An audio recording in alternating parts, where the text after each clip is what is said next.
শুক্র শুভ সকাল বন্ধুরা, সবাই কেমন আছো? আশা করি ভালো আছো, আমিও ভালো আছি।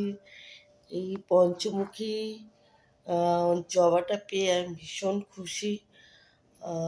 কি বলবো তোমাদের, আমাদের বড় একটা গাছ নিয়ে এসে সেই গাছটা ফুলটা ফুটেছে, তো দেখে ওরকম আমি পাগলের মতন ছাদে লাগিয়েছি গাছটা, পরে তোমাদের দেখাবো।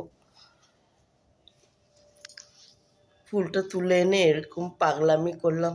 তো যাই হোক, অনেক দিন পরে আবার একটু ইচ্ছে হলো একটা ব্লগ দেওয়ার, তাই আবার এলাম। এখন বিছনাটা গুছিয়ে নিচ্ছি, সকালের বিছনাটা। কি দিয়ে শুরু করবো জানি না, বাসন আছে এক কারি বাসন, বেসিন ভর্তি। কিন্তু আজকে দেখলাম না, একটা ছোটোখাটো ভিডিও দিয়ে দেখি তোমরা কে কে দেখছো না দেখছো। তারপরে ভালো লাগলে পরে ভিডিও আরও শেয়ার করব, তোমরা কেমন রেসপন্স করো দেখি। সেই কারণে বেশি বড় ভিডিও দিলাম না, 3-4 মিনিটে একটা ভিডিও দিলাম। দেখো, ভালো লাগলে লাইক কমেন্ট করবে, শেয়ার করবে তোমাদের বন্ধুদের সাথে। আর যারা সাবস্ক্রাইব করনি তারা একটু সাবস্ক্রাইব করে নেবে। জানি অতটাও এখন আমাকে কেউ চেনে না যে সাবস্ক্রাইব করে নেবে, আস্তে আস্তে বাড়বে। যাই হোক,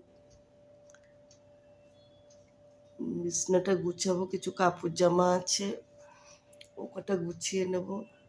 আর নাইটিটায় সাদা মতন কি লেগে আছে জানো তোমরা, ওটা কলগেট লেগে আছে, ঘৃণা পেও না তোমরা কেউ। পরে বাথরুমে ঢুকে নাইটটা চেঞ্জ করে নেব। কাপড়গুলো ভাঁজ করে নিচ্ছি। আসলে এখন বৃষ্টির সময় না, এটা আবার কি হেডফোন, বরের প্যান্ট, উপরে ডিউটি যাবে, সব সাইজ করে রাখতে হবে, বুঝেছো? সেখানে দেখে নিচ্ছি কোনটা কোনটা ওর লাগবে, কোনটা কোনটা আমার লাগবে, দেখে নিয়ে তারপরে সব ঘরটা গুছানো থাকলে কি বলো তো, বাকি কাজটা, একদিকে কাজটা গোছানো থাকে, তারপরে এই ঘর থেকে বেরিয়ে যাও, ব্যাস রান্নাঘরে ঢুকে যাও, রান্নাঘরে কাজ কমপ্লিট করে বেরিয়ে এসে বাথরুমে ঢুকে যাও। আমার হচ্ছে এই কাজ।